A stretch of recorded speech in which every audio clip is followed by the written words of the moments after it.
Greetings, everyone. I'm Lisa Strasbaugh, Assistant Director of Admissions at the Mandel School at Case Western Reserve University, and today's recorded session is focused on our students.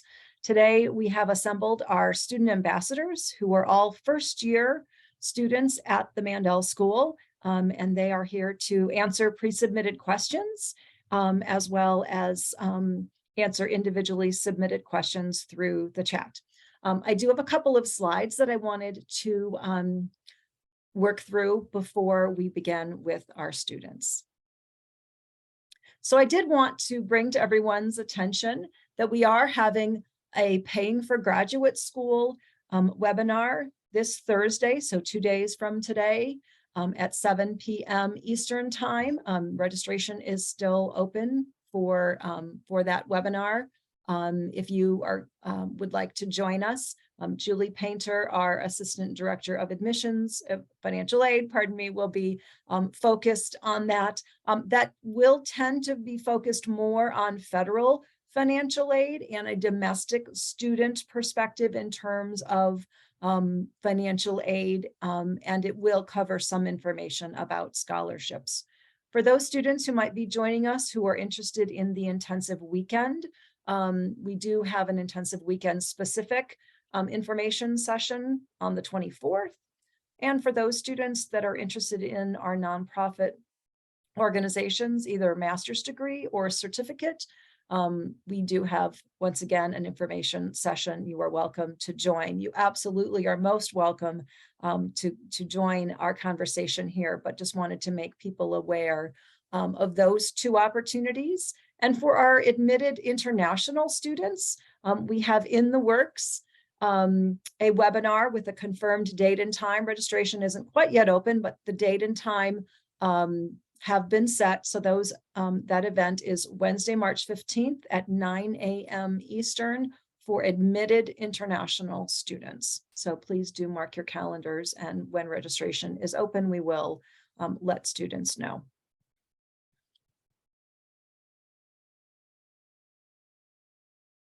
So for those domestic students, one last reminder about our open house. This is a picture of the Jack Joseph and Morton Mandel Community Studies Center, which will be hosting our open house in person Saturday, March 4th. Breakfast and check-in is between 8:30 and 9, and we conclude our day at about 3 p.m. This activity is being provided exclusively in person. We do apologize that there's not a way for us to be able to provide it simultaneously in a remote manner as well as in person. But for those people that are local or able to travel, please do register at your earliest convenience for our open house next weekend. And finally, a reminder about 4 different impact talks. These are lectures from some of the most esteemed faculty here at the Mandel School. Registration is opened. I will be sending this PowerPoint to all of you. All of these links are live, and you would be able to hear a lecture by each one of our faculty. Wednesdays at 12:30 Eastern until 1:30, the 4 Wednesdays of March, skipping the middle Wednesday since the university will be on break. So at this point, I'm going to stop sharing my screen, and I'm going to ask for the ambassadors to begin to introduce themselves, please.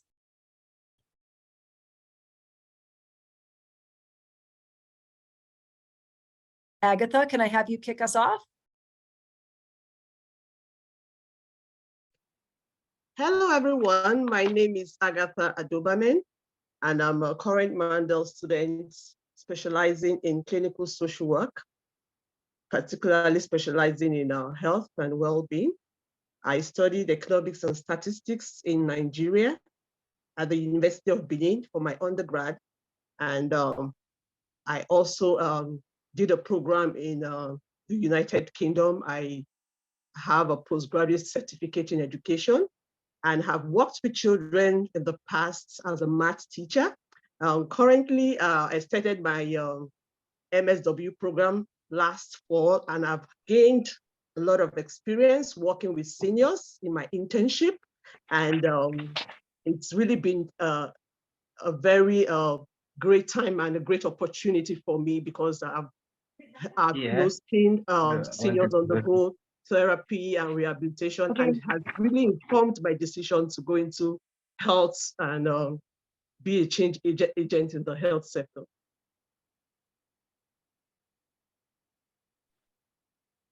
Hi everyone, I'm Allie. I'm from Toledo, Ohio, and I did my undergrad in Cleveland at John Carroll and graduated in 2021. And then after that, I did a year of volunteer service in Nashville, working with refugee and immigrant youth and elders. My concentration is mental health with youth and adolescents, and I'm a full-time MSW student. And my current internship is at the Cuyahoga County Juvenile Detention Center, so doing mental health therapy with youth that are in detention. Hi everyone, I'm Caroline. I use she, her pronouns. I am a first year MSW MNO dual degree student. My path of study is health, and I graduated in 2018 with my bachelor's in dance and film, and then worked for 4 years in interfaith dialogue and social justice discussions on college campuses. My home city is Benton Harbor, Michigan, and I think that's it. Hi, everyone. My name is Emmanuel Skandar, and I am in the Masters of Nonprofit Organizations, or the MNO program. And this is my second semester into the program. I was born and raised in Lebanon, and I graduated in 2020 with a master's in food engineering. And I do not have like actual professional experience, but I did a lot of internships while I was there. And that's it. Hi everyone, my name is Era Bena Edufo Pampam from Ghana, and I graduated with a bachelor's degree in business administration from the Ghana Institute of Management and Public Administration. I'm currently a full-time Master of Social Work student. My concentration is community practice for social change. I am passionate about being a social change agent, and so you are all welcome. So once again, I'm from Ghana, and I graduated with a public, no, I'm sorry. I don't know why I'm mixing up, but yeah, I did my first master's in public administration and currently doing a master's in social work. So you are all welcome. Thank you. Hi everyone, I'm Jackie. I'm currently in the Masters of Social Work program. My concentration is mental health with adults. I had graduated in 2020 with my degree in communication studies and a minor in gender studies. I graduated at the height of the pandemic. So career stuff was a little wonky. I ended up doing a year with AmeriCorps where I worked with food banks across California in order to make sure that they were getting volunteers to be able to serve the population and also the necessary PPE equipment that they need. And then I did a brief stint as a registered behavior technician working with children with autism. My home city is Oakdale, California. I think that's it. But yeah, that's me. Oh, and I use she, her pronouns. Great, thanks very much.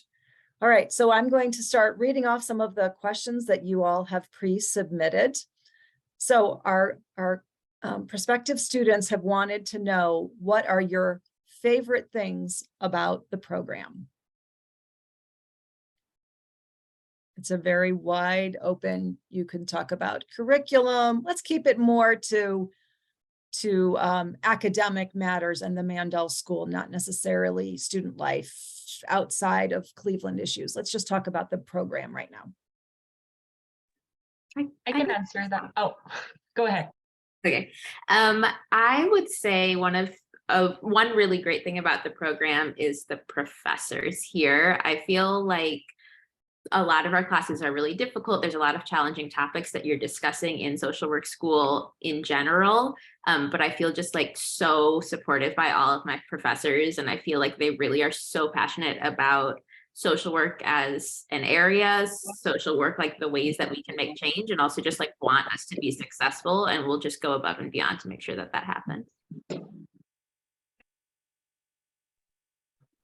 I also want to add to Caroline about the professors, is that especially like in the MNO program, we have a huge opportunity to meet experienced professionals in the nonprofit sector, and that the Mandel School has a strong network of alumni and partners.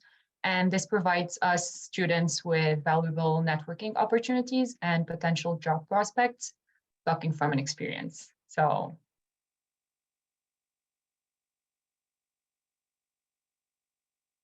okay, I also want to add that the Mandel School offers a very interesting and interactive learning opportunity for students. Like coming from Nigeria, it was a different style of learning where you get to discuss with your classmates. The classes are very interactive, they are very interesting and also very challenging, because we have this flipped classroom where you have to read the lessons ahead of class, and it's very interesting because you have to read up in order for you to participate in class, and that's also very challenging. And I found it very interesting because it has made me very open, because usually I like to sit down and listen to lectures, but being in the Mandel School has made me more interactive with my classmates, and also I've been able to, I've been able to speak up and discuss my experiences and learn from my classmates as well. It's been very, very enlightening for me. Yeah, I think going off of that, like a smaller school or like a smaller program is really nice, because you, like Agatha was saying, you get to like interact and get pretty close to your classmates, but also like get very close to professors and your advisors. And I think all of the faculty and staff like are very intentional and care a lot about students as individuals and really care about your success and will do what they need to like set you up for success. And I've seen that a lot, and I really appreciate that. In addition to like how great the professors are, because they truly do care about you. I just like the people that come to classes. Like I adore my classmates, and the discussions we have in class really lets each individual's like specialized knowledge really shine through. So for example, I really enjoyed being like, oh, like my classmate Erica is super knowledgeable about human trafficking. So if I have any questions or if I want more research, I can go to Erica. Or like my friend Zach's super interested in like disability rights. So like we get to bring in our interests into every single class, and we get to like apply them to real world scenarios and kind of see like how does our theory impact the real world. So the people in class are great too, in addition to the professors.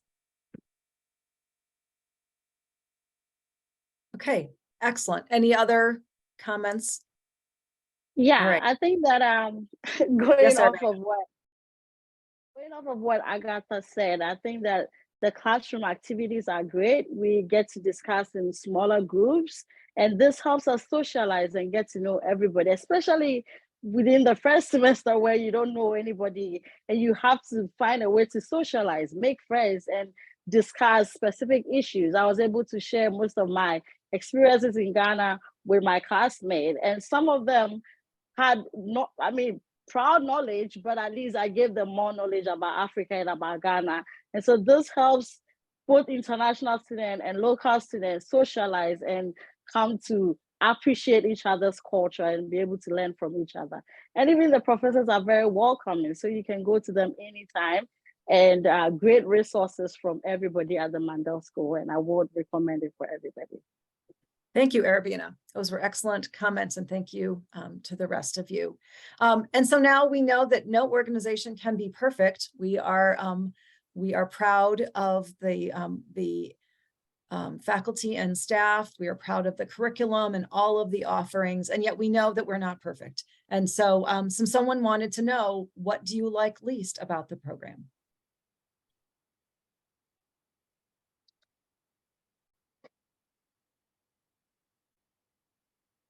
There must Okay, be something. I was gonna share. yes, I would say for me, I can say it's challenging, and it's also, when I say it's a plus and it's also a negative, the flipped classroom. You have to read ahead before the class. And it's very challenging because it helps you, it helps you so that when the professor is teaching, you already know what he's talking about and you are able to go along with the class. But on the other hand, you have to do a lot of reading, which I can say is good, but I think that's what I like. What I would say I like least in the Mandel School.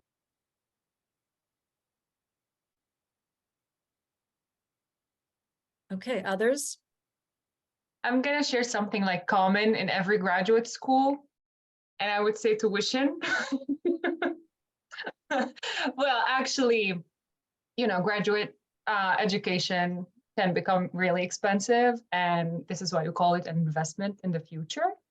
And we're actually like building for our career path, and it's worth the investment.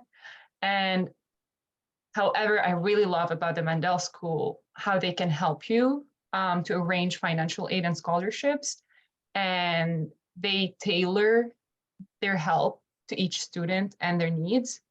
But sometimes we wish we don't have to pay for stuff, but it's an investment.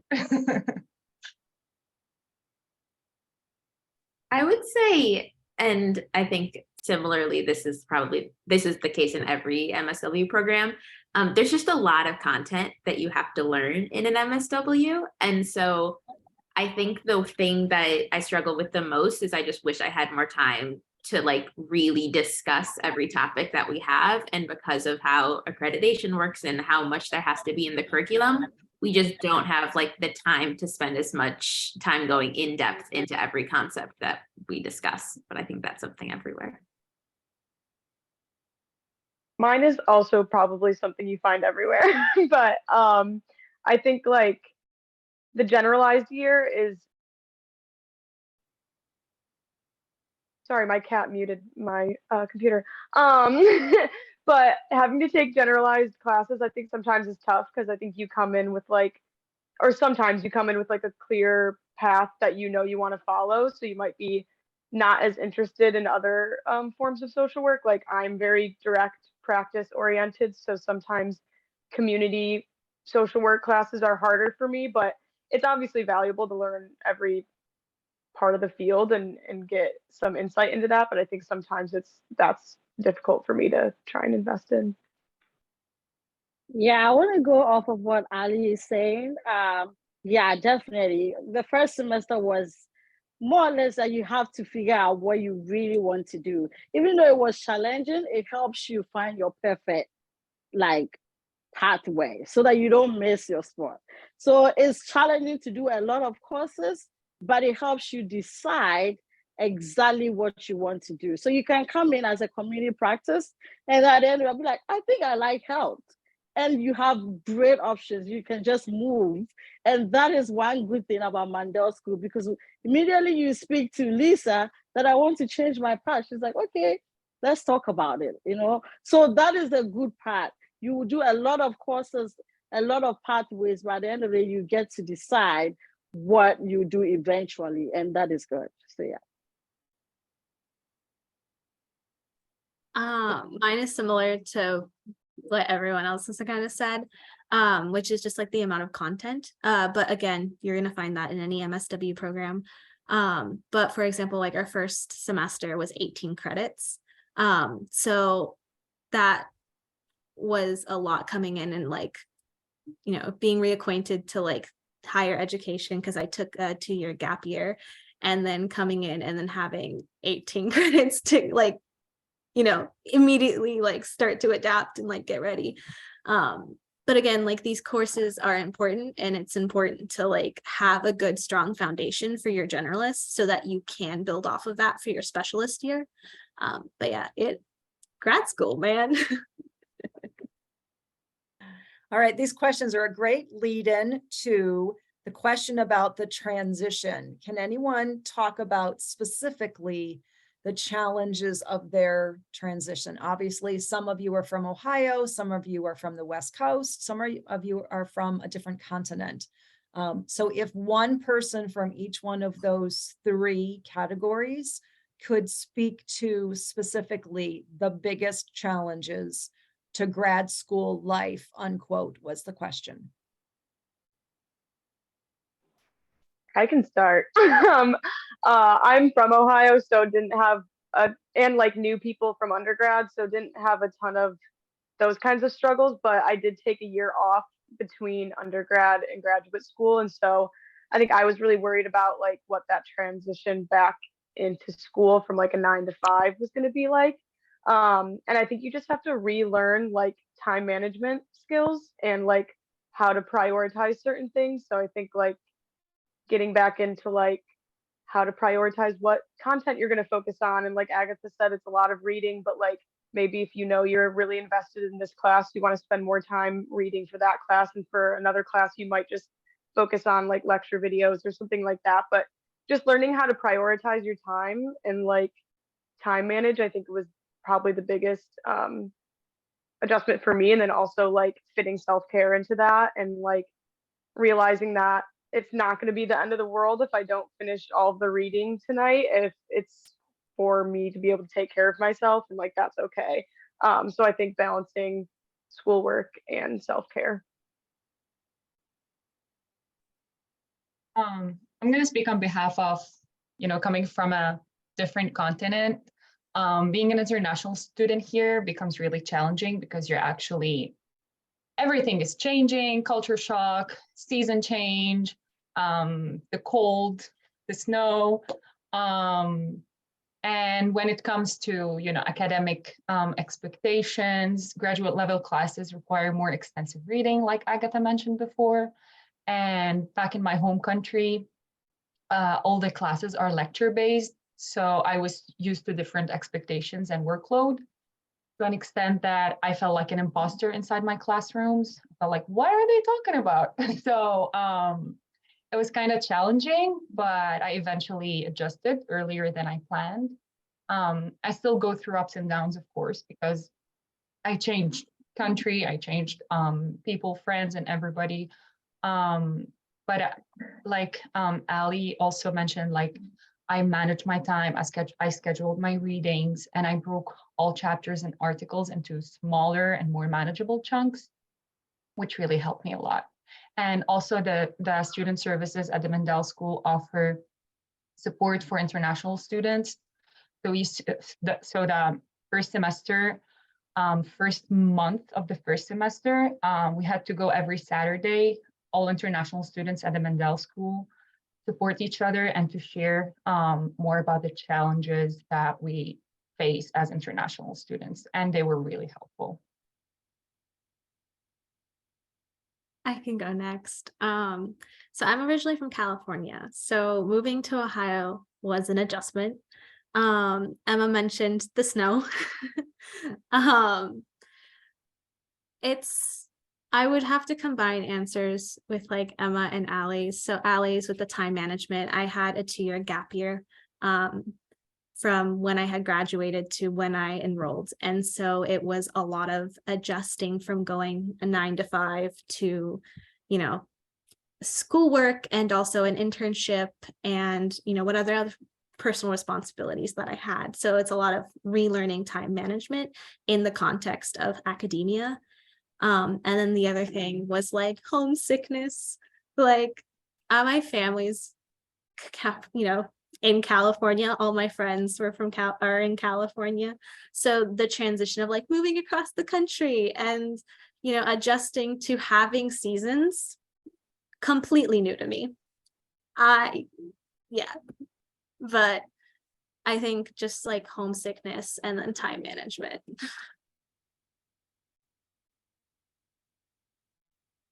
That was super helpful. Someone asked a somewhat related question in terms of least favorite, most favorite, challenge, adjustment. Are you happy as a master's of social work student or a master's of nonprofit organizations? Are you happy about the decision that you made? I think is what this person is wanting to know. And just for our audience's information, our student ambassadors are encouraged to be absolutely truthful to you in their answers. And so we expect honesty and transparency when they take on this responsibility. And yet I still would like to know, are you happy about the decision that you made? I am very happy. I'm talking a lot, I'm sorry, but I am very happy. And, sometimes I just look at myself like, what am I doing here? Why don't I go back to my home country and sit with my family and hug them? But I always look at the future and where this degree is going to take me. So I am very happy.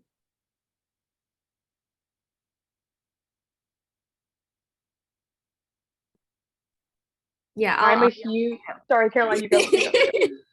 I mean, I think Allie and I are probably going to say the same thing. I love it here. I am very happy with my decision. I am one of the people who, my beginning of my professional life was not anywhere close to social work. I was not working. I had a film and dance degree. So it was a big shift going to get my MSW. But I feel like very, very happy with my decision. I feel like I've been exposed to a lot of things. I've been like connected to a really great network, and I've gotten a lot of ideas of different things that I could do with my social work degree, even more than I think I realized when I was applying. I feel like there's a lot of options from being at MSAS. Yeah, my answer was pretty simple. I like love social work, and I am like such a nerd about it. And I think like I always knew, not always, but like I knew I wanted to go into social work, but when I got here, I think I realized how little I really knew about the profession. And so I think, like Caroline said, being able to learn like the full extent of what a social worker can do and can be has been really really cool. But I think everything I learned in class and everything I experienced in the field really just affirms my choice and how much respect I have for social work. Yeah, for me, I want to say that I am so happy because this is my third career. I started off as a banker, then I was a teacher for a while, and now I'm a social worker, and I'm so satisfied. It's like a whole new world for me. There's so much I'm learning. Before now, I knew only about school social work, and when I came here, I saw a lot of other opportunities, and it's every day is a new thing. Especially in my field placements, there's so much opportunities. No, where I work at, I work with seniors, and it's like a mixture of health and working in the health sector, as well as working with adults, with the aged. So it's a lot for me, and I really appreciate this time because coming from Nigeria, I don't think there's much of social work practice in Nigeria, and it's a whole new career in the United States, and it's really very helpful for me.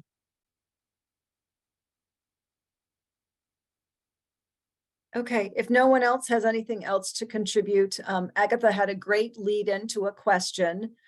Someone wanted to have you explain from your particular instance, to explain the field placement process that you worked through this summer. So, and can someone also explain, a different person explain, once you're enrolled and classes are running, what does your typical week look like in terms of field versus your courses?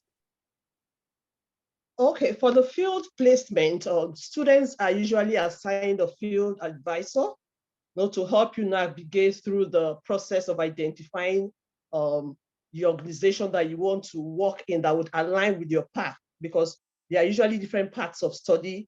You might want to go into direct practice, school social work, community practice. There's health, mental health, substance abuse, and child, youth, and family. Those are the different paths. So you are assigned a field advisor that would help you navigate through aligning your path with the organization you would do your field placement. So after that, you then go through the process of applying to those organizations and prepare for your interview. There's usually a contact person in those organizations that you would send your CV to, and then you'll be in touch with the contact person for maybe for interview when it's time for them to call you for the interview process. So it's not as if you are expected to know so much about social work, but that's why you are going for internship in the first place.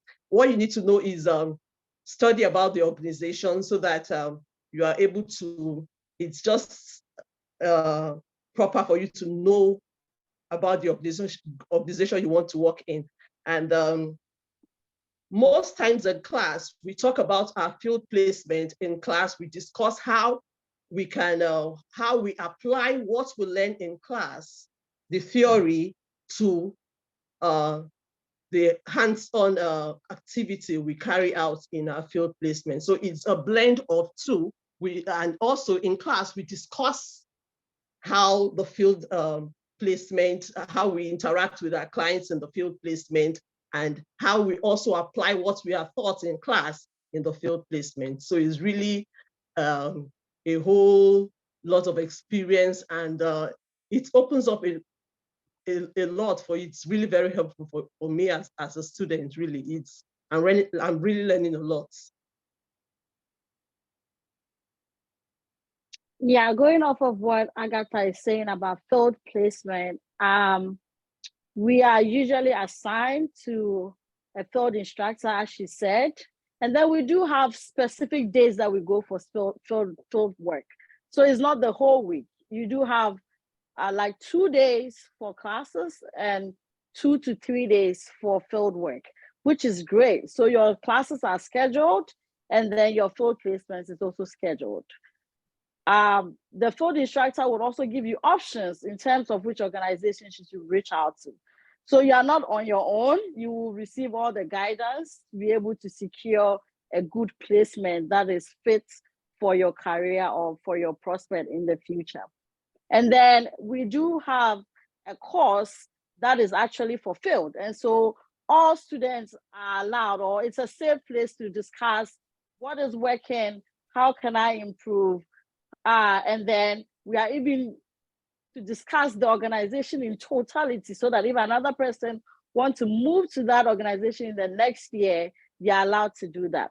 So this helps us discuss our experiences, our growth, and then the knowledge that we acquire from these organizations.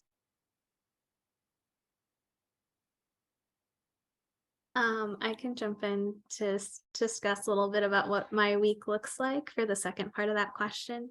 So I'm placed at the Ohio Center for Survivors of Torture, which is housed in Catholic Charities Migration and Refugee Services Department. It's a very long name. So for the first semester, because I was brand new to, social work in general, but also a brand new intern, on like a daily basis, it was a lot of shadowing, observing what the case manager or what the social workers on site did, and then gradually working up to being able to actually complete those things. So now as a second semester student, I have a lot more responsibility than first semester. The Ohio Center for Survivors of Torture doesn't necessarily do therapy, but they do a lot of case management. So like I have a caseload of 8 to 9 different clients, and I'm in charge of checking in on them, making appointments for enrolling or, terminating their services if they're done with their, what they were seeking in the first place, and being able to connect them to, if they need to get benefits or if they need connections to legal services for immigration status or anything like that. This week we're going to do like a mass enrollment event, but it is like checking in with my clients and making sure that they're okay and getting them the things that they need. But yeah, that's what a week looks like for me. Okay, those were great answers. Okay, so I have 3 really important questions, some of which are pre-submitted. Some people are asking these questions in the chat. So just so that our attendees know that I was thinking we were going to move to the open questions at 8, we might end up doing that a little bit later, since some of the things that you're asking were also pre-submitted. However, students would like clarification about, how did you find a roommate? How did you find housing? Can you talk through that? And can someone address the changes in the Mandel website since you enrolled in terms of the housing option pages?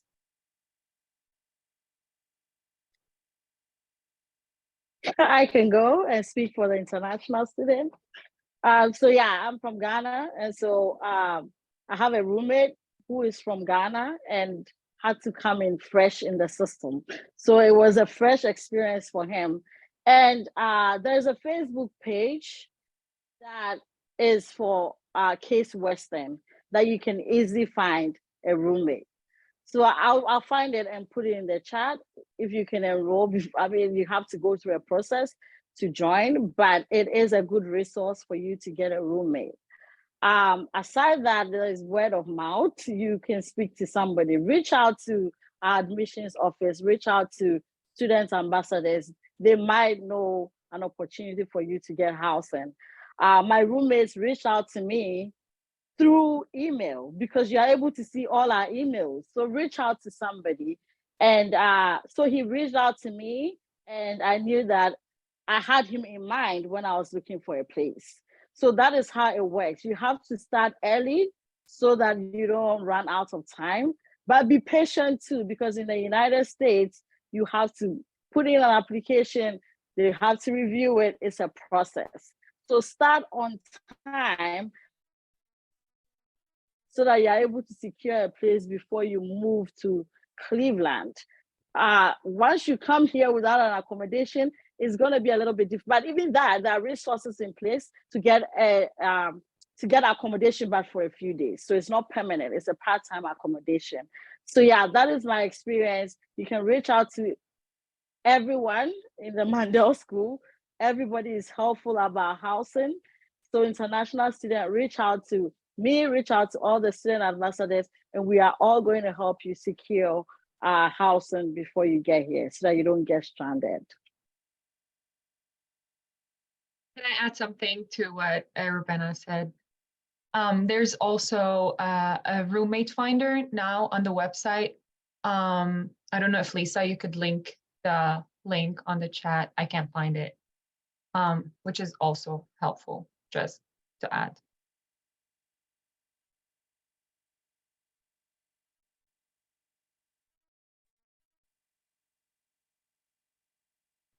Could someone else talk about their experience in terms of moving to a different time zone, city, state, and what that transition and what the challenges honestly have been like? And I will put the link to the new CWRU housing pages in the chat. Yeah, I can talk a little bit about moving. I will say I was not looking for a roommate. I didn't have a roommate before now, so that's not a process that I really went through. But as far as moving to Cleveland, I moved from about 6 hours away in Chicago. And I had never been here before, really. I was kind of moving based on nothing other than knowing that the school was here and I wanted to go here, so I would figure the rest out. And I will agree with Arabena a little bit that I thought that the Cleveland housing was a little bit slower than I expected, because once you're accepted into the program, you get excited and you're ready to figure everything else out. And that doesn't necessarily mean that apartments are available 7 months before you're actually moving. So I do think that I was a little bit anxious about that because I wanted everything to be ready, and realistically, no housing markets around here are like that. You really need an apartment a few months before, not necessarily as far out as you had kind of decided to move to Cleveland. But that said, I know there are a lot of students living in a lot of parts of Cleveland. I opted to live pretty close to campus, which I think was really helpful for me moving from far away, mostly socially, because I really didn't know anyone moving here. And so to be able to walk to class with new people that I had just met and to do things in the area, I think helped me with a little bit of the general transition anxiety of wanting to build a new community here. But I will say, like, once you're here, there are a lot of really cool places in Cleveland, and there's like a lot to explore. And I think the better you get to know the area, the more comfortable I am going further away, and could see moving somewhere else a little further away in the future. That's super helpful. So I did go ahead and put that link into the chat, but I did want to take the opportunity just to show. So I'm going to share my screen and let people know. So this is obviously the off-campus housing website for the entire university. And so if you just scroll down, you can register here to begin your search. You can also use the Find a Roommate. And so there literally are listings with images and prices. You can simply click View All Rentals to go ahead and see where we are and in relationship to where we are here, just east of Cleveland. Here's downtown Cleveland, and here we are. So if you wanted to have a little bit a larger view, especially for those of you that have never even been to Ohio, this is super helpful for students. But I really also personally would like to encourage people to investigate that Facebook group. I joined, and so just in terms of confidentiality, there is a vetting. They just need to ensure that indeed you are an admitted Case Western Reserve student of some sort, graduate or undergrad, and people will literally post pictures of their apartments, homes, townhouses. I have found a great variety in terms of prices and locations, and I've been really surprised and pleased that has been a really good option in terms of a wide variety. And so we in the admissions office, we can't be, your housing assistant, but we certainly can give you sort of frame of reference, and we hope that you can use some of the digital resources in terms of finding a roommate and finding a place to live that fits your budget and your needs. If you don't bring a car, then you need to be, closer to campus, or be utilizing our public transportation system and sort of find the living environment that fits your needs best. So thanks for covering those questions really well in terms of finding a roommate and housing. So the next Can I give another plug real quick? Of course. So I think I agree with Caroline that I think it's good first semester to live like pretty close to campus, but I live on the west side of Cleveland, which is the complete opposite side of the city as Case, and I just wanted to say that Case gives like free access to the public transportation in Cleveland, and I utilized that a lot first semester and will continue to take the RTA and trains to campus, and I think that's like a really great resource that Case offers, like allowing you to use that for free.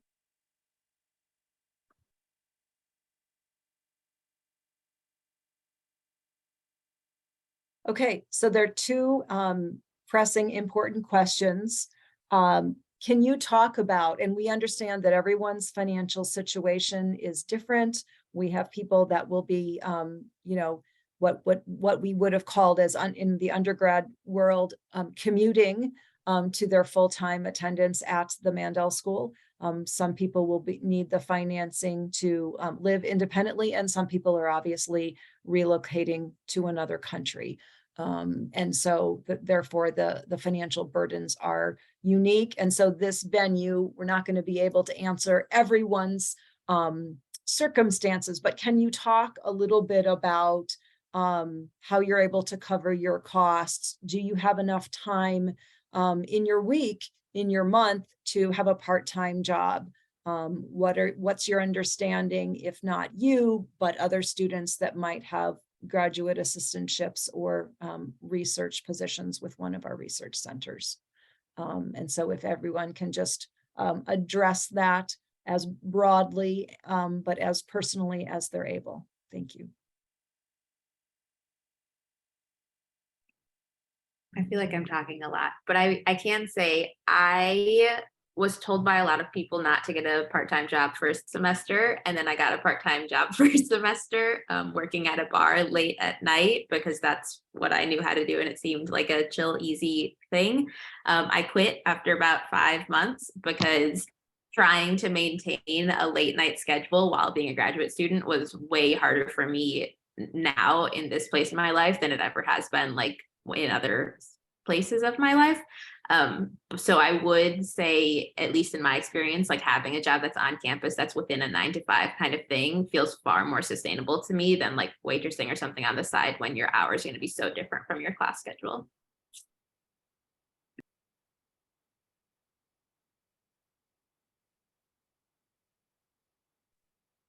I'll kind of echo Caroline that I think it's possible to have a job if you're willing to commit like your weekends or evenings to something. But I would also like recommend like first semester if it's possible for you. I think I would hold off on that. But I remember when I first started, I was looking into remote employment, and I think that's a good option. You can find a lot of like jobs on like Indeed or something that are like virtual tutoring or things like that, where you can really cater it to your own schedule, and it's something that you can do like when you have time. So I think that's a good option of just doing something like remotely rather than like committing to like to something like outside of that. The M&O program, oh, I'm sorry.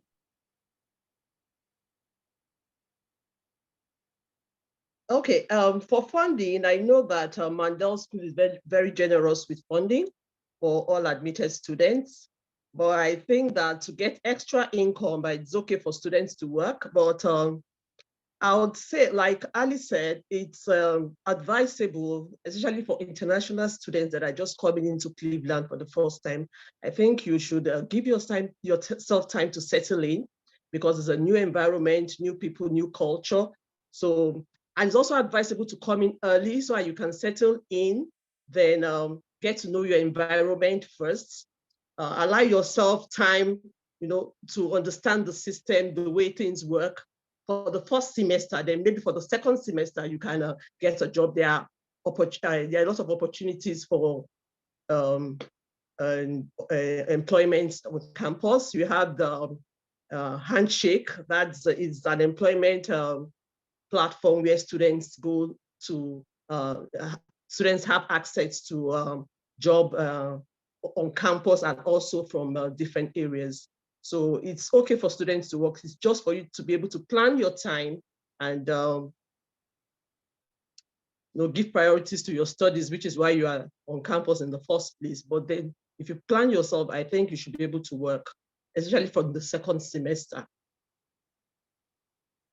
My answer is totally different from everyone's. Because I am in the M&O program, all my classes are evening classes because it's professional masters. So all my classmates are actually professionals. So they work during the day and go to class during the evening, which helped me manage my time and secure a job position from the first 2 weeks when I got into school, which was really helpful to help me with my day-to-day expenses.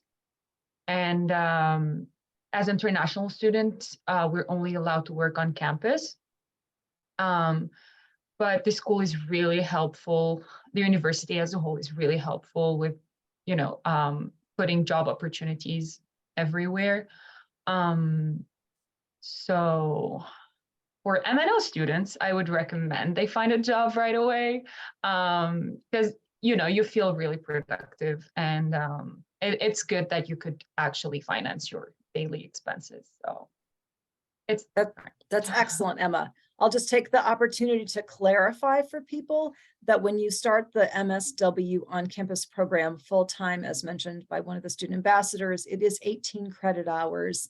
The M&O, I believe, is 9 full-time with no requirement for field. So it is a dramatic difference in terms of obviously the hours that you're in class and therefore your availability for a part-time job. if anyone is comfortable, and obviously if no one is, I don't want people to be too transparent, but is anyone able to address the issue of loans in terms of pursuing them, not pursuing them, in terms of providing finances towards your first year?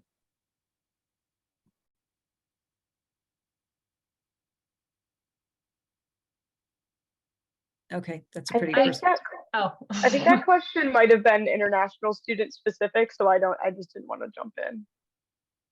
I just wanted it's to just, broaden it's just it like as the well. interest rate is pretty high. But you know, at some point you have no choice. But I recommend that you apply to as many scholarships as you can. And I also recommend to even apply for the small ones. But you know, one small scholarship after the other could help you a lot. And yeah, but because of inflation, interest rates are higher than usual, but it is what it is. We cannot change reality. So Yeah, to add to that, Emma, you said it all, but as an international student, you do have to find ways and means of paying for your expenses. In your admission letter, you see that there are some scholarships listed. Try to see if you can apply to a lot of them. That will help. It will come in handy for you because it's not easy for you to get loans as an international student here in the United States. You can get some, but it is not easy. I'm just being honest. So try to apply for the scholarships. Take advantage of the stipend that will be provided to you during your field because the Mandel School is generous enough to give you some stipend for your field work. That can help you with your living expenses a little bit. And then apply for scholarship, apply for graduate assistantships before you come in. And you might be lucky to get funding from the school, one of the schools, if not from the Mandel School. Mandel School will definitely give you scholarship, but try to apply for the other ones that are listed in your admission letter.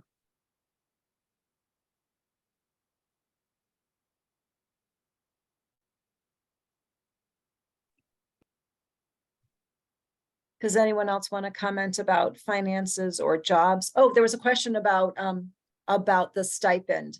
Can someone explain how the stipend is different compared to a scholarship in the way in which you receive it? And if you can make sure in your response to the question about how much the stipend is, be sure that you're clarifying that the amount you're quoting is for this academic year and that we don't know what it'll be for next academic year. Thanks. Yeah, I can answer that. So currently, and I'm not sure how it will change, the social work students have a stipend that is essentially a field placement stipend. So because our field placements are almost all of them, not all of them, unpaid, it's kind of supposed to offset the hours that you're working but not getting paid for. I think currently it's $3,000 per semester. It's direct deposit split into 4 installments each semester. So you get a $750, I think, 4 times in the semester in the fall and then 4 times in the spring. And to my knowledge, that changes year to year. So it's not something to expect. But I will say, of all the places that I applied for MSWs, I never heard of any field stipend anywhere else. So even if it gets a little bit less, it's better than a lot of other things. And the other thing I wanted to add, which I think is a part of this question, is that there are maybe not as many for international students, but there are a handful of other fellowship options that come with funding that are available, especially in the second year, and especially if you're interested in working in public health related fields. And then as far as loans for domestic, if you're working in public health, I would definitely recommend looking into what loan forgiveness looks like, because a lot of us are entering spaces where that may be a possibility depending on what your plans are for the field after you graduate.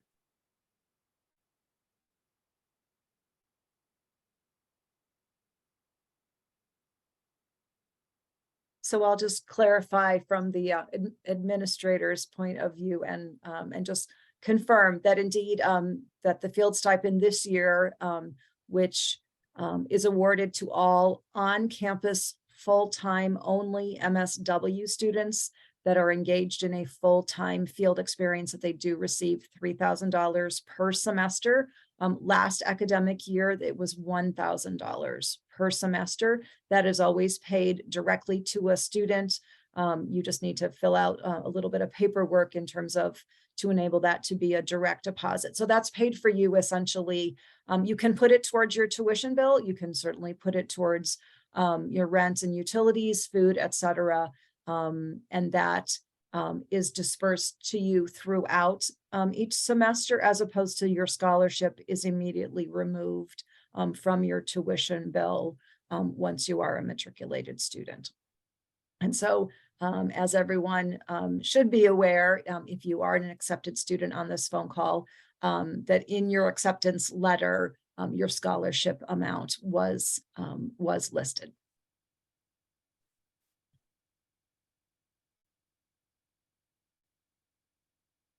Okay, we've got a variety of different follow-up questions. Can anyone talk about, has anyone been a resident advisor when they were an undergrad? I know that there's somebody who's an advanced standing student who was an RA at her institution, and now she works here as an assistant residence hall director. But are any of the 6 of you, was that part of your academic or your student life background? I didn't think so. Yeah, I know these ladies pretty well in terms of their resumes. I did not think so. But we do have a number of students over the years. And as I mentioned, I know one person in particular who is an assistant residence hall director, and therefore her housing is paid for. She does receive room and board, as well as I guess it's just the board. Maybe a stipend, but I'm not positive about that. The information about those positions became available in maybe November or December, and I know that they're doing on-campus interviews because one of our hopeful fall 23 Mandel students actually was on campus interviewing, and then also came and had a Mandel visit just this past week. I'm not communicating that it's too late, but they have a very specific timeline for those positions. So I would recommend that you would navigate within the Case Western Reserve University website to the Office of Residence Life to see the status of those of that posting. All right, lots of messages. Students are asking about assignments, and we're getting a little bit in the weeds. I would like to cover one of the most pressing questions, and I would ask all 6 of you alphabetically to make it easy to answer the question, why did you choose Mandel over other graduate programs?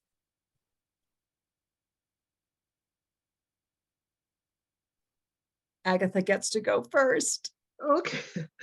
Okay, I picked Mandel School. I applied to a number of other schools, and why I picked Mandel School was because of his rating. He's highly rated in the United States. I think he's number 10 in the United States and is number 1 in Ohio. And also Mandel School has it has a lot of contacts with the community. It does a lot of work with the community, and has contacts with a lot of organizations, both locally and globally. So it gives the students access to a lot of opportunities with organizations that helps them with their field placement. And that was before I knew about that before I came in. And since I came into the Mandel School, it's really been, you have opportunities to work with different organizations, and also there's a flexibility in the program. Like in the first year, we are given the opportunity to go through all the path, the different courses, then some of us came in with a different intention. Like when I came in, I wanted to do school social work, but I was exposed to other path of study. And at the end of the day, I found my passion in health. And I feel that's a very good opportunity for students, so that you are not tied to one path. You have opportunity to experience all the different parts. And at the end of the day, you can make up your mind as to where you want to focus on. And that was, I think that's something that is done in Mandel School. I don't know if they have that opportunity in other places. For me, I think the values of the Mandel Center really just align well with my personal values. There's like a line in the mission statement, something about working towards a more just world, and that like really, really called to me. It was similar to the values that my undergraduate institution had, and it just like, yeah, it made me feel like this was the place that I was like kind of supposed to be. But I applied to a lot of bigger, like larger institutions, and I just felt that case is so much more personal. I didn't feel like I was just like a number here, and I felt like I really would have had the opportunity to get to know staff members and faculty members, and that has like proved to be true. And smaller class sizes and more intimate discussions. And I will say that like flipped classroom is, you know, people love it or hate it sometimes, but I really appreciate being able to like apply the things that I'm learning through readings and lectures, and get to like apply those in class and get the perspective of other students during discussions and things like that. But yeah, that was like kind of all over the place. But I just think like a smaller institution that's more intimate and like really has really good values. And the other thing I was gonna say, Cleveland is like I love Cleveland, and I think it's a really cool city to get to invest in. And I think social work is really growing in Cleveland, and I think it's really cool to be able to be a part of that as well. Oh man, you took the words right out of my mouth.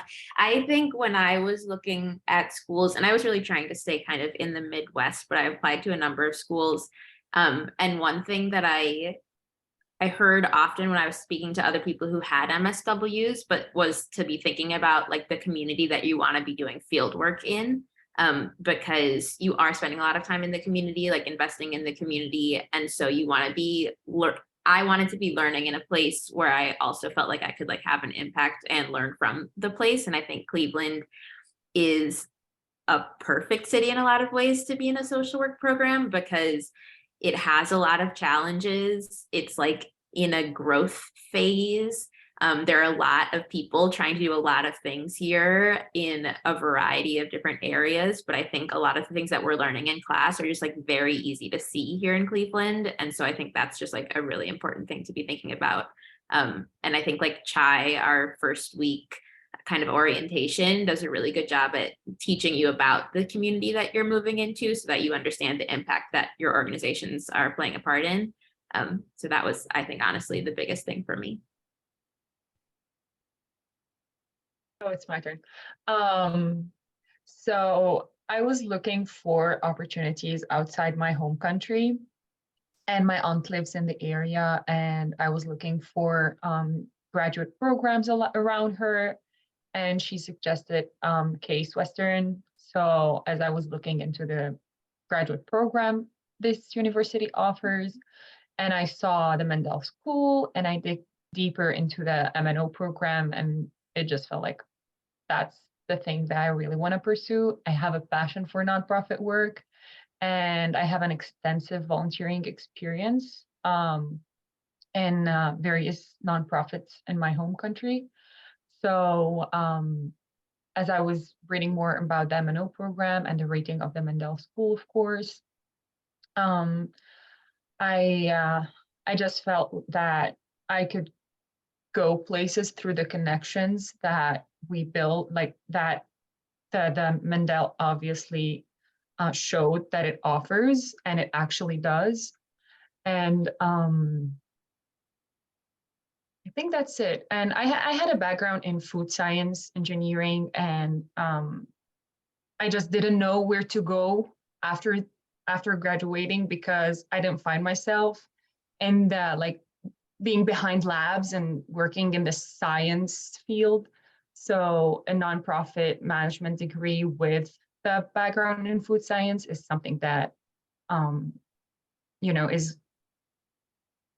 was really enlightening for me. So I would say the M&O program chose me instead of me choosing it.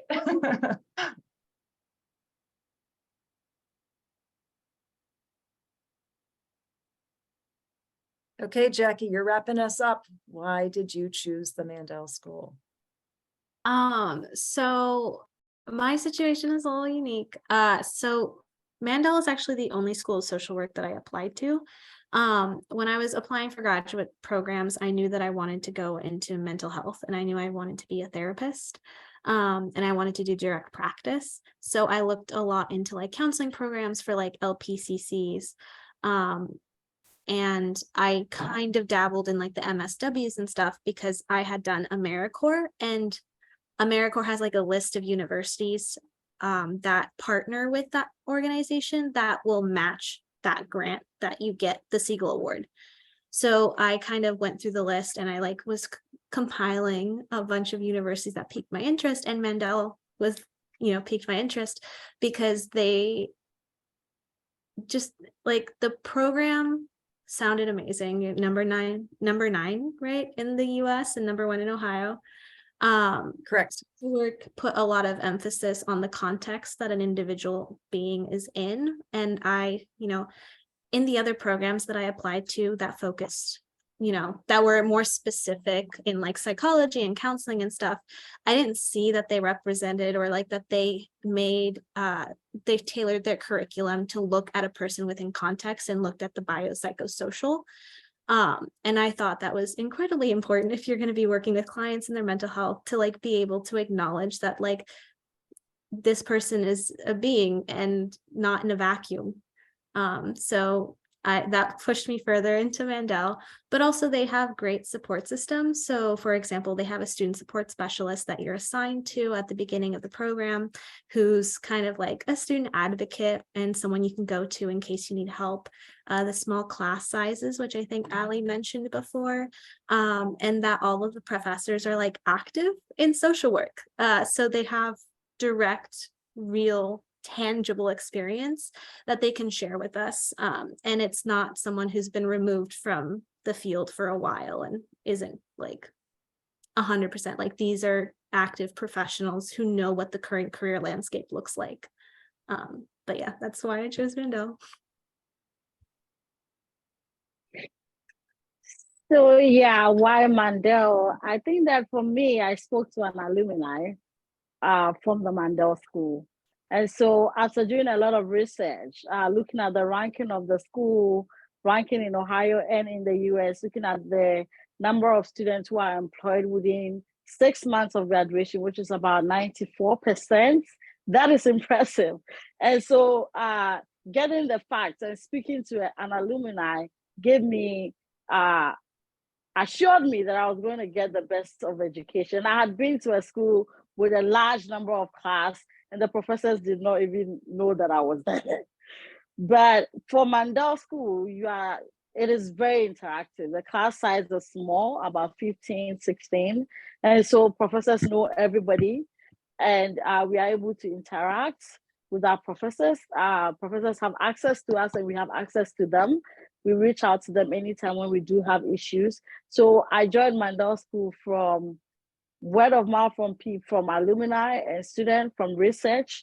And I wanted to be a change agent. I want to be able to make a positive impact in the community that I live in. And so that is what brought me here. Those were phenomenal answers. Thank you so much. So I have 3 questions and I'm sure some more are going to pop in, and we have 15 minutes to spend together, and I want to be respectful of people's time. So people can, how about we just use the reactions as opposed to a verbal, but someone in the audience today wanted to know who has a car. at Mandel. So if people can just give a sense of hands. All right, that's great. That gives people a sense of who has cars. Can someone talk about the Leadership Fellows program, please? There was a specific question about that fellowship program.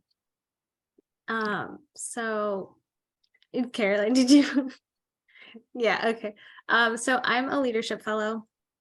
It is so nice. I recognize that it is a privilege to be one. So the leadership fellow, the Mandel Leadership Fellows program, sorry, I have mush mouth, is a wonderful opportunity where they select 7 students who have applied for full tuition scholarships. And so they look at your background and they're looking for like emerging leaders or people who they believe are going to be able to like be strong change agents and stuff like that. It's super competitive. And so everyone is considered upon applying, and then they will reach out to you if they are interested in interviewing you. So I can't exactly remember the exact time span of when we were reached out to get interviews, but after we are interviewed with, and I believe Dr. Hussey's the one that interviewed us, they'll kind of just ask questions about what are your goals? What do you want to do after you graduate? You know, what's your 5-10 year plan? And then they'll contact you roughly 2 weeks to 4 weeks later, letting you know if you were selected. So if you're selected, you get to be a part of the Leadership Fellow cohort. And there's 7 of us for the first year and then 7 for second year. And we are expected to kind of engage in, I almost want to say TED Talks, that's not the correct word, but they'll host events that we get to learn more about certain topics if they're able to get a speaker in that topic. I think the last one was juvenile justice in the Cuyahoga County. And then in addition to that, for our second year, we have to do a research project, which culminates in like a capstone that we present to everyone. Great. And so just to clarify the process, so when you apply to the Mandel School, you automatically are applying for all scholarships at Mandel. So we grant our scholarships completely based on scholarship, on merit, not based on financial need. And so when the admissions committee is reviewing your application for admission, they will make a recommendation to the Leadership Fellows committee for them to review your materials, and then they will further refine the list and then determine who to invite to campus. That generally is happening at about this time of year, actually, in terms of those invitations. I certainly want to let people know that this is a highly competitive process. You know, we have seen so many really qualified students who've earned the LFP, as well as some of those that weren't selected for LFP. However, they did receive a considerable scholarship, but there is not a particular additional form. It is part of the application process. When you are accepted, as I stated earlier, you'll receive your scholarship amount. So that's our commitment to you. If you continue through the vetting process and indeed are selected for the full tuition scholarship, then your record would be updated. So we would never diminish or reduce a scholarship amount. It would be only for those 7 students that their scholarship amount would increase. And there is a website link that I can pop into the chat that can outline that very rigorous process. Someone earlier would like any of you to address the international short-term study abroad trips that we have been offering for years and years and years, and that we're so happy that we're able to offer again this academic year for MSW students.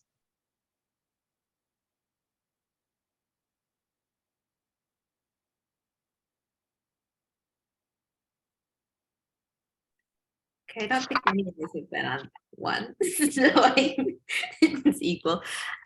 There are, now that we're shifting out of COVID, I think we're back to 3 trips a year.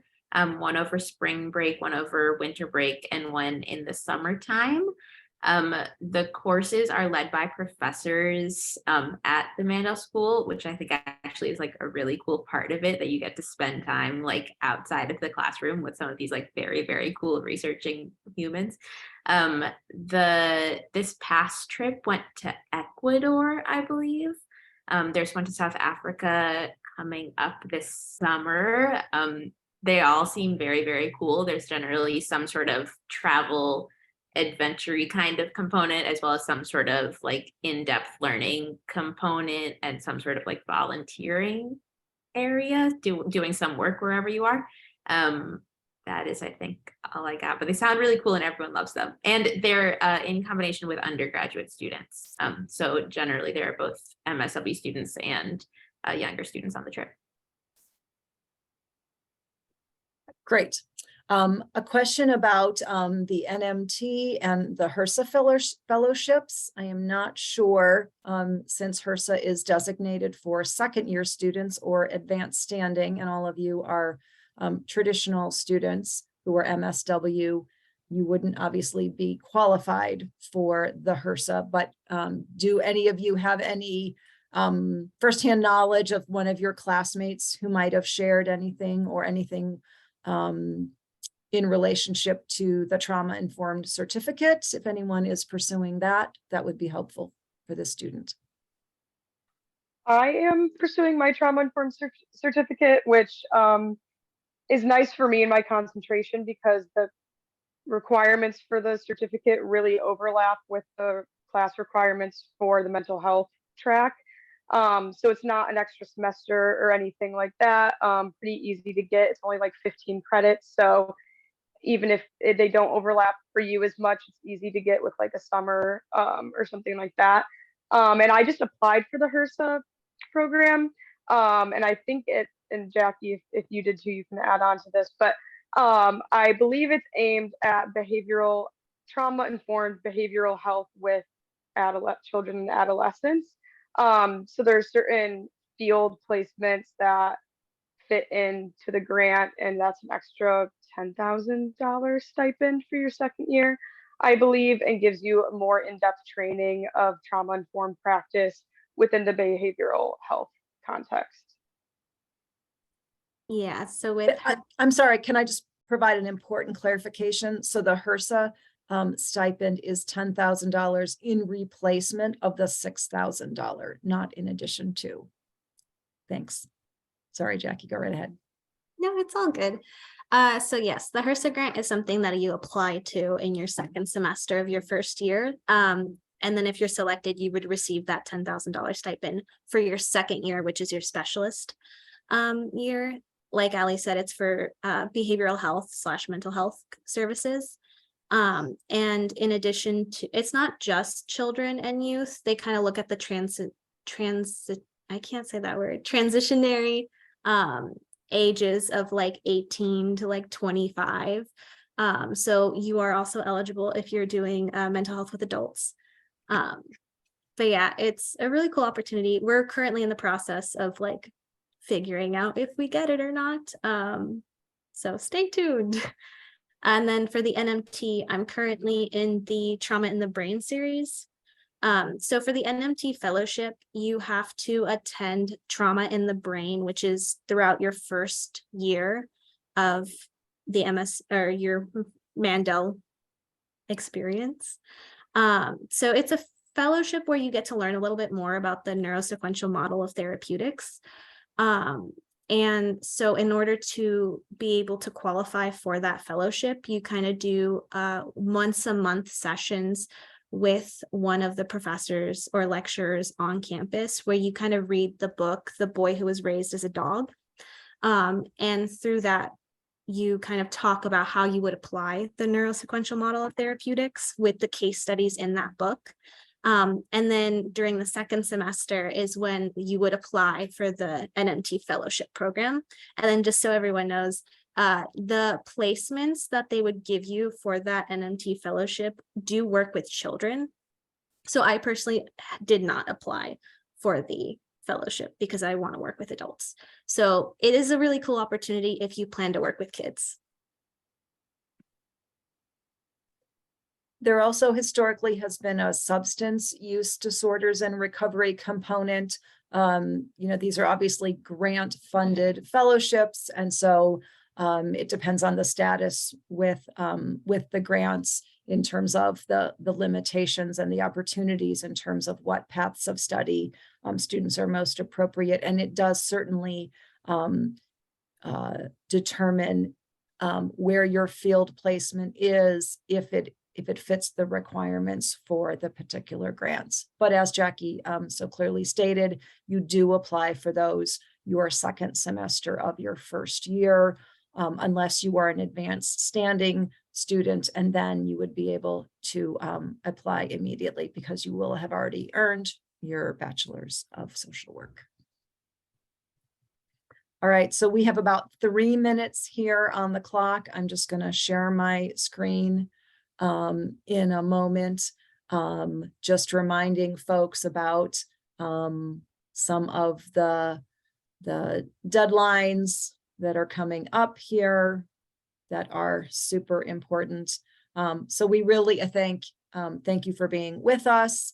We appreciate your time. I recognize that for some of you, it is the middle of the night. And so it's really a testimony to your commitment to the Mandel School experience, that you would be willing to join us, so late in the evening. So I did want to just bring to everyone's attention. I'm sure you've received many an email, but Wednesday, March 15th is our commit deadline. And so we would we're asking all students to make a decision to what we call matriculate or deposit, and pay that $200 deposit to confirm your enrollment if you do intend on joining us for fall of 23.